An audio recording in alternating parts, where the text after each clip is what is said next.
Hey, this message is for somebody who has recently had an encounter with a black cat, or maybe you have a pet who has passed on. There may be relationships in your life that have either come to an end or they feel like they're coming to an end. Like there's something changing about them, something about these relationships that just, it feels very drastic. Um, Something about a sharp tongue. Maybe you had a sharp tongue with them and there's like something about it you regret. I feel like there's like some chaotic energy going on. We've got the Knight of Arrows that's come out. This is arrows in this deck is the swords.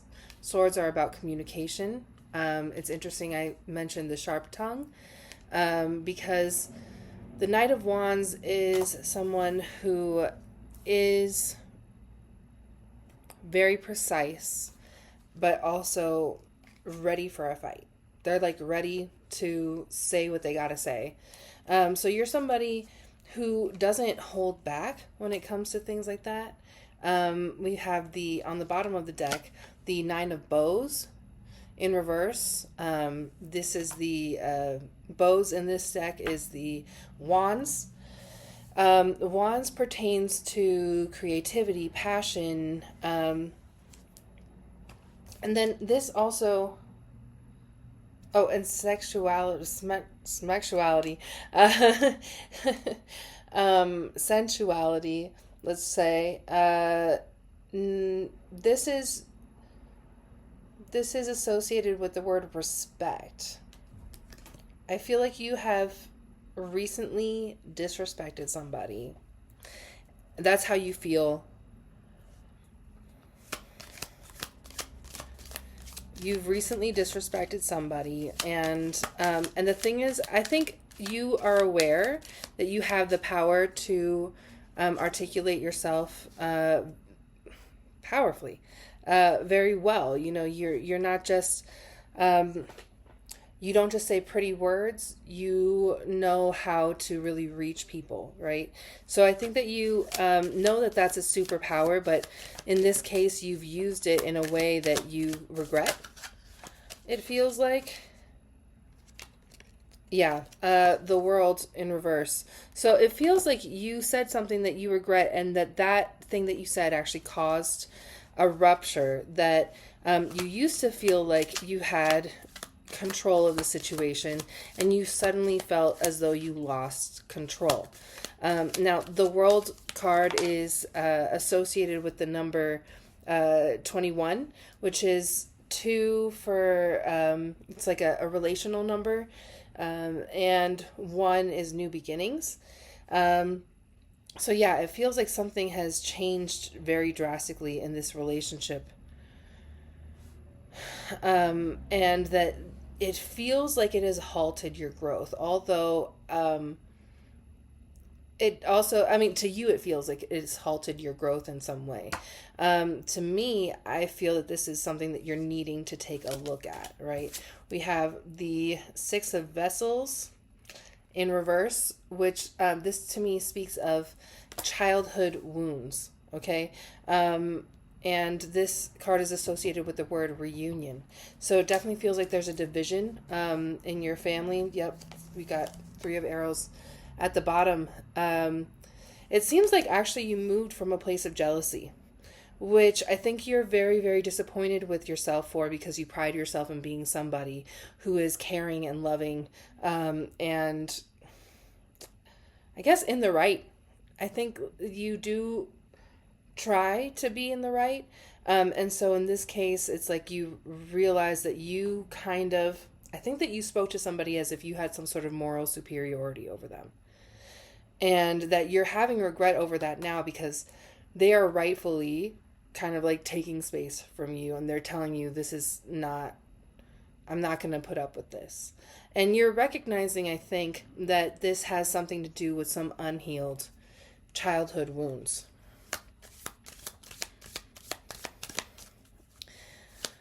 And I think that you're really, because of this regret, you're really hoping for a reunion with this person. in this relationship, but and this could be platonic, romantic, a family relationship, so take it however it, is for you. Um, but yeah, I think that you're because of this regret, you're hoping for a reunion very quickly. You're thinking like, how can I make the reunion happen? And I also think that it's kind of out of your control right now, and that the only thing that you can do in this moment to create union, to create that reunion, I'm seeing 1111 right now, um, is the only thing to do to create a union is to heal your childhood wounds, is to look at your own patterns and to take that time, because it feels like something that you did to them came from that wounding. And so in order for them to be able to trust you again, there needs to be time that passes, so that there can be so that they know that you have actually taken the time to do some self-reflection. 1111 coming out in a different context. So this feels like a very, very important thing that you need to be hearing. That right now is not the time to be rushing reunion. Now is the time to be focusing on union within the self. And integration. You need to be integrating this lesson right now. And if you integrate this lesson, that will actually create the conditions that allow reunion to occur. And I think you know this. I think I'm confirming something that you already know. And that you're actually here kind of like for advice, more than just confirmation. So this is just, I guess, letting you know if you're in the right reading or not.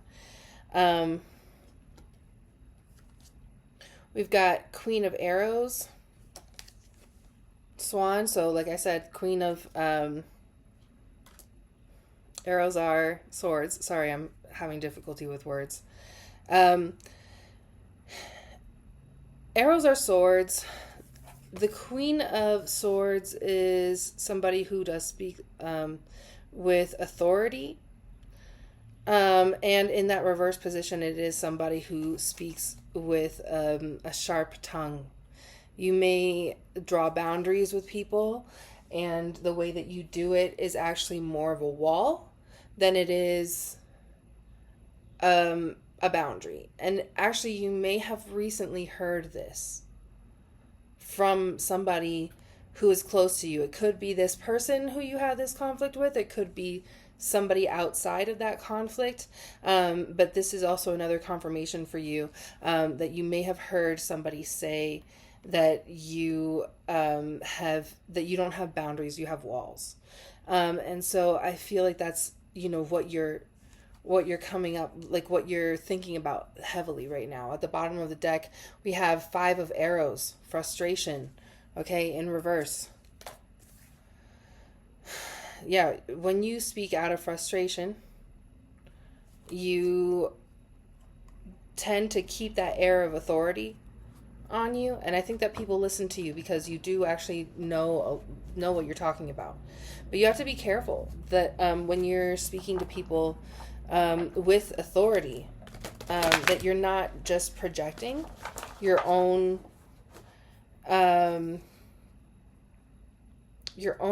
beliefs, insecurities, feelings onto the situation. You have to be sure that you're speaking with speaking from love, not from frustration. Now, you can feel frustration, you can feel anger, you can feel sadness, you can draw boundaries with people, but if the things that you're saying, how do I put this? When you're fighting with somebody, there's like a fair way to fight and an unfair way to fight. Some people might look at somebody who's yelling and screaming as that's unfair. That's not the right way to fight. And that might be something that's like a little bit more obvious. But there's another way of fighting unfairly that is less obvious, because it's more socially acceptable, and that is being condescending. Being condescending. So, yeah, if you're speaking to someone from frustration, it seems to me like it might be coming from a place of condescension, and this, you might be thinking like, well, but I don't feel superior to anybody. Some of you might be feeling like, I actually feel inferior, and that's why I'm speaking this way. And that is actually, I feel that people who do feel inferior oftentimes have to create these, I don't want to say facade, because I don't think it's like something that you realize that that you're faking, but it is like a kind of a facade, an armor, let's say, an armor for people to not take you for granted, to not think that they can get one over on you. And that's perfectly fair, right? But then when it becomes something, where you're now speaking from what you perceive as a place of moral justification, then that ends up being in itself moral superiority, right? So yeah, I feel like that's like something that you need to be careful of, is the moral superiority aspect of things. I want to say a little bit more about that.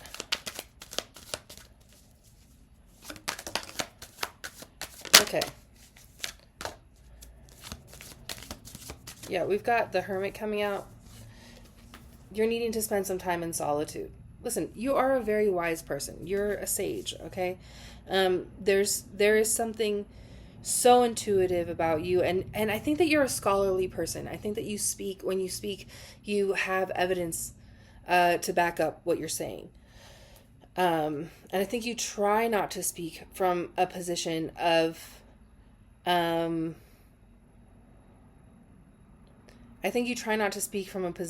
like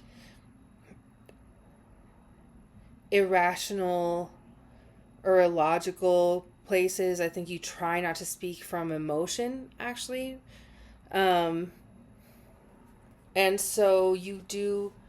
I think that's where maybe some of the moral superiority can come from, is that because you're speaking with such authority on things, you have to be careful not to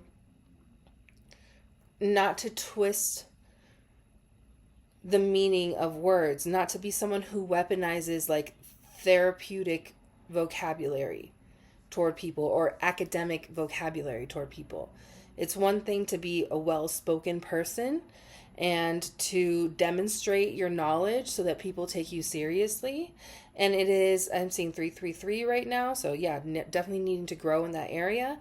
But yeah, it's that you cannot remove emotion and spirit from logic and reason and still have and still like be fully understanding the situation. Okay. There may be some people who you've dealt with in your life who have been less logical and less rational, and this has caused you to have to there's like anxiety I feel coming up for you, anxiety and a restlessness. I feel like you may even be feeling that right now, just like hearing this. Or you may have just been feeling that way in general these days, but I just wanted to name that. But yeah, with the Hermit card, I just wanted to mention that it seems like there have been people in your life who have required you to really explain yourself a lot, to over-explain yourself, and like they won't believe you unless you give them irrefutable evidence of things. people that care about you and like personal relationships should not require you to give them a dissertation in order to convince them that you're telling the truth or that you care about something. Okay? So while you are a very intelligent person, there's also a different kind of strength about you. We have the strength card that came out too. And what's interesting is the strength card is the one that comes before the hermit. So it seems like you're having to go back and like redo some things, like revisit some aspects of yourself, like things that you once saw as strong about yourself, things that you saw as your strength. But you have this like quiet, gentle strength to you alongside, I'm sure you can throw down. I'm not saying you can't. But you're someone who's able to convince somebody to stop being so violent in this moment, not by becoming violent with them, but by meeting them with gentleness and compassion. You have that ability, as much as you also have the other ability to, like I said, throw down. And so I think you're having to kind of like revisit that so that you can soften your heart a little bit. I think there's a softening of the heart that needs to happen. We have at the bottom of the deck, Justice in reverse. So I feel that this means a couple of things. One is I feel that you're speaking from a place of somebody who has been at the receiving end of injustice. And so this has definitely informed the way that you have adopted this intellectual strength, we'll say. And so I think that that's what's driving it, right? But I think that also this need for intellect and this like I'm saying, intellectual strength, this need for that in you, I believe, is also causing imbalance in you, to where maybe you actually even bypass your own emotions, and in doing so you don't process the emotions, and in doing so you don't actually ever come to like the realization of reality or the truth. Like you're not seeing what's like in front of you, or you're not seeing a way toward justice. And I think that that's because of that imbalance, right? And so then you're behaving in ways that are now unjust toward others. And I don't think that this is like a universal, like you're just everyone who you speak to and like set boundaries with, and like you're being unjust to all of them. I'm saying that what I think is happening here is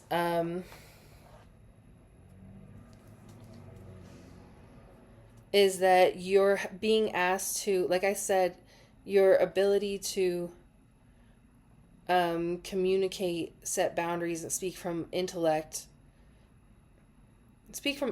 and intuition. Okay, your ability to do all of that is your superpower. And on the flip side, there can be weaknesses associated with the things that are also our greatest strengths, right? So definitely, like, don't stop seeing that as a superpower. It is. See that as something that is one of your strengths. Okay, your intellectual ability is your strength. And you really just have to hone the way that you use it. Because you see that with this great power that you have the ability to create something out of nothing. Like you have the ability to charm the pants off of anybody, okay? You could sell a car to a car salesman. Okay? You have that ability. And you just also have to hone the way that you use it. Okay? It's just a little more advice from our Spirit Animal Oracle deck.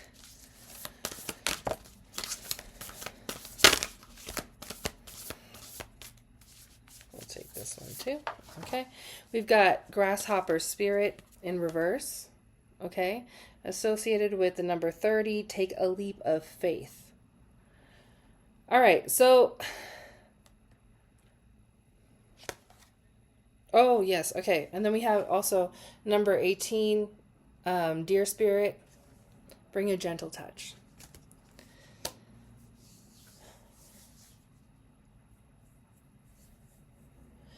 I love this Dear Spirit for you because it is actually, just showing that this is what you're good at. So bring that, let's reignite that power in you.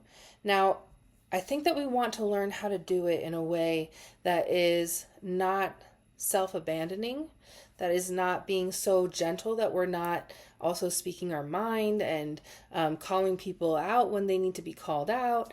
But there is a way in which you can even express disappointment gently.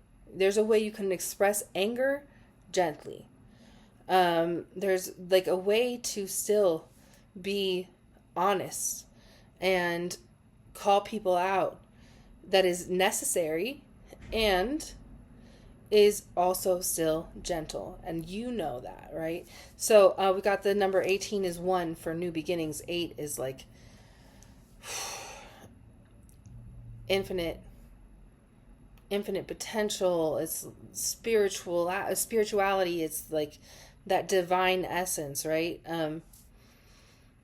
And that together makes the number 9. 1 and 8 makes 9, which 9 is the path of the witch, the healer, the medicine woman, or medicine man, whatever your gender is. And then we have the Grasshopper Spirit. That one I want to read for you. Okay, we've got 3. It's associated with the number 30. 3 for growth, expansion. 0 is endless possibilities. And so I feel like you're at the precipice right now. It feels like to you, I think it feels like your possibilities are so limited. Like you just lost something that you weren't actually willing to lose. Right? And maybe even if you didn't lose a relationship, it's like you lost the upper hand in a way, or you lost the status quo. You lost something that you felt that actually served you, that you appreciated, right? So let's see, this is in the protection position. So it says, it is hard for you to trust in good fortune because you have been hurt in the past when you took a risk. Staying earthbound does not offer the safety you seek, for that can be found only through trusting that Spirit is always with you and wants the best for you. Your intuition is guidance from Spirit, telling you to let go of your fears and leap into the abundance and good fortune awaiting you. Grasshopper Spirit reminds you that the only way now is to jump forward. Can you be willing to trust the unknown, the great mystery that you can't fully understand? Even if you take the teeniest leap in consciousness to be willing, it's a beautiful beginning. Sure, every leap forward brings a new challenge, but you can handle it with Spirit as your partner, trusting that this new experience will only deepen your life with magic and meaning. Take the leap. Okay, so I do feel like this situation has left you reeling, and I completely understand that. I'm really sorry that you're going through something that is making you feel like you just don't have any options, and you're having a hard time seeing things actually getting better from here. It might feel like either you or someone else have done something that cannot be undone. And honestly, I don't think that that's the case. I do not think that that's the case. I think that Spirit is saying, like, this will work itself out. Don't worry about it. I mean, just like focus on yourself. on healing, on integrating this lesson. Um, Things will actually come back around, and you need to be really like learning how to handle it when you have it back in your possession again.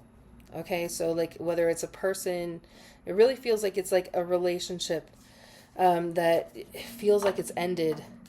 Um, but it's like it's more like a phase of that relationship has ended. Like something that has been happening in that relationship is no longer available to you, and that's okay. That's okay. You're being, this is has been divinely put in your path so that you would have to take a step back, because you've been operating on faulty foundations, and you need to actually rebuild those foundations in order to continue building the things that you actually want in the way that you want them. I think that you recognize, and that the universe recognized, that the way that you were continuing was not going to build the results that you wanted. And so because you asked for something so specific from the universe, it was like, we're going to give you exactly what you are needing. Okay. We've got from the Mermaid Oracle deck, this is the shadow work that you're doing, number 13. The return of Aphrodite, temple, birth of the goddess, guidance, goddess energy, treating as sacred. Okay, this situation is meant to bring you back into union with the divine feminine. We've got number 13 is 1 for new beginnings, 3 for growth and expansion. Put them together. That is stability. That is happy, harmonious family and home life. Okay. I love this. The return of Aphrodite. She's someone I'm actually having to research for a project right now that I'm doing. So,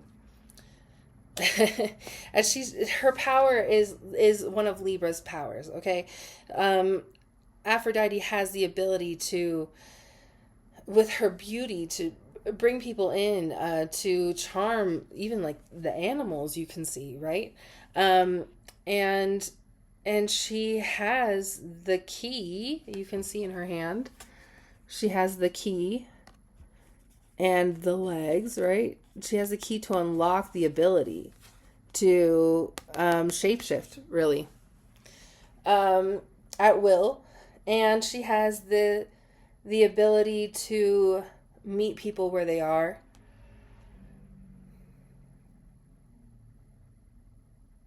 I think that you're coming into your sacred power. Again, this is regardless of whether you are masculine, feminine, like gender, sex, doesn't matter.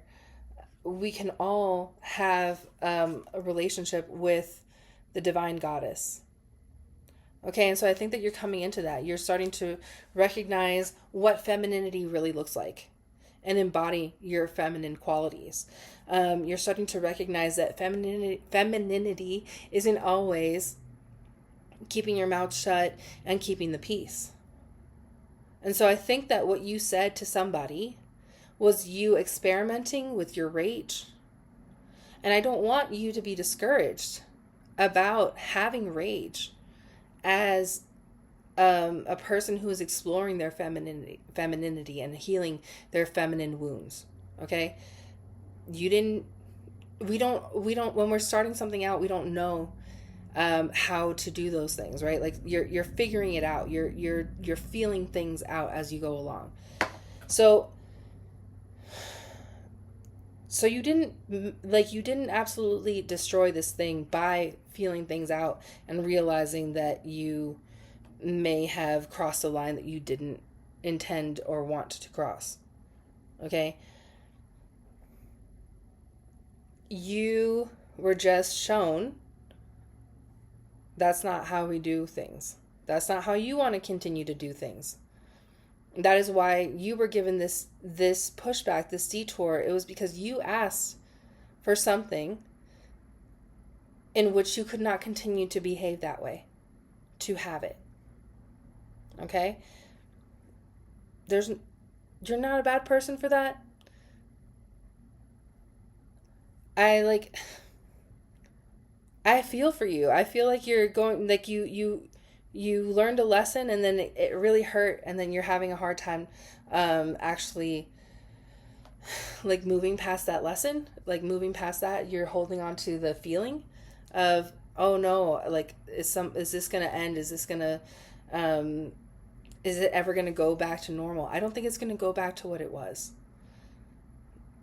But I think that that's a good thing because I think that what you are being called to do is to take a step back and to do a little bit of work on self for a little bit because you are actually getting the very thing that you asked for.